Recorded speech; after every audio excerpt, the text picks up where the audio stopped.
Okay, for learning target 6.2, it's asking you to solve quadratic functions that are written in factored form.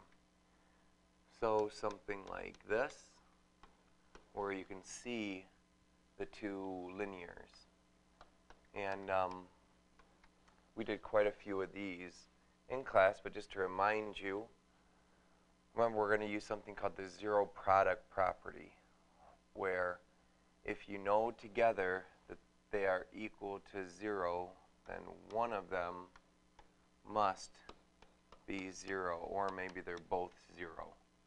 So you'd start by breaking them up like this, and then solving each one separately. So we'll draw a line there and just solve them separately. And what you're actually finding is you're finding where this parabola crosses the x-axis here. So once we solve this entire thing, it looks like this one crosses in two places at x equals -3 and x equals 4. Remember from learning target 6.1 that if it's a solution, the y part is 0. So that's one that we could do. If you had a problem like this, you would start it out exactly, this is still a quadratic.